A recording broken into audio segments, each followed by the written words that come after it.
नेवता गिरा नेवता गिरा नेवता गिरा हिरला मारांग बुरु हितलई जाहिर आयो लुगुबुरु घंटाबाड़ी धर्मगढ़ बारगेल पे शर्मावा जगत जाकात दिस मिदुन TTPS लालपुनिया जिला बोकारो झारखंड सांगुन माहा 26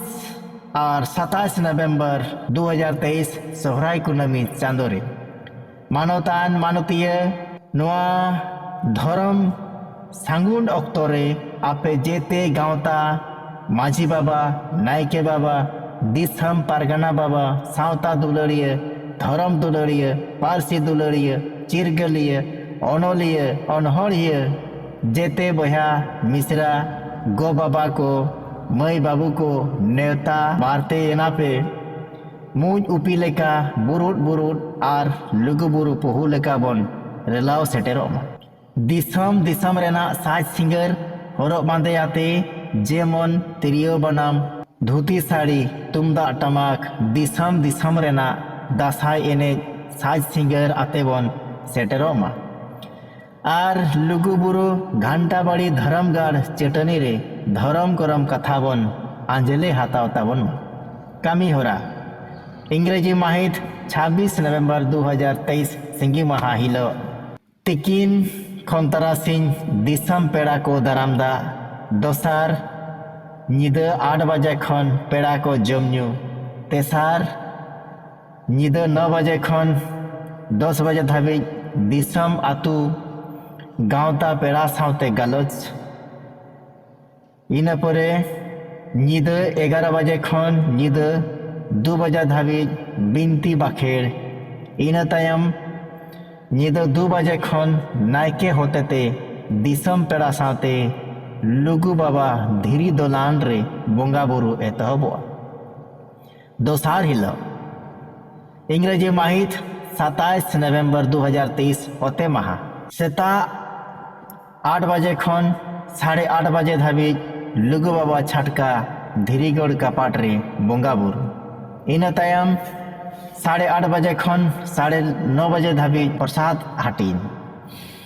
इना तायम सेता 9:30 बजे खन आतु माझी बाबा नायके बाबा को मानत सम्मान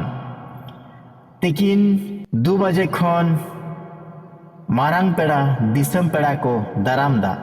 इना तायम तिकिन 2:30 बजे खन दियड़ाबाती जेरेट सावते दारामदा सेरेñ ओना तायम पार्सेट होतेते पेड़ा को सांगुन दाराम आर सुत्रेत होतेते कुमुट बाबत मेमोरेंडम सदर इना तायम बेर हासुर 6 बजे खन निद 11 बजे धाबी धरम बाखेड़ इना तायम निद 11 बजे खन 11:30 बजे धारी दिसम पेड़ावा धरम गुरु सावते कुकली इना तायम निद 10:30 बजे खन दिसम पेड़ा रेनांग ट्रेडिशनल एने सेरेñ नोआ मिदुन धर्मगढ़ रे अपनारा पांची धोती हरब बांदे काते गेबन हिजुमा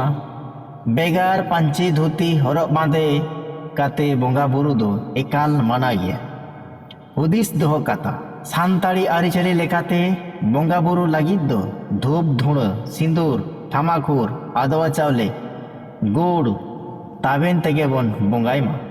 दिसे कामा निरड़ निर्बार काते गे बन सेटेरो मा अपनारा हरब बांदे रू राहा सावते बन सेटेरो मा अपनारा उपरुम कागज आधार कार्ड वोटर कार्ड बन संगे कामा हुडिंग गिदरे कोठेन आतु दिसम रना ठिकाना मोबाइल नंबर कागज रे ऑल दहो काते झोला रे बो सबाव कामा नेहरिया लुगुबुरु घंटाबाड़ी धर्मगढ़ TTPS लालपनिया बोकारो झारखंड नोआ मिदुन रे हांडी पर्व जील हाकू आर न्यू बुल जिनिस किरिंग आखरिन आर जमन्यू दो एकाल माना गया मा तबे सनाम को नेवता पे ताहेना हिजू कान सोहराय बोंगा कुनामी रे दोमेल दोमेल बन सेटेरो मा जोहार।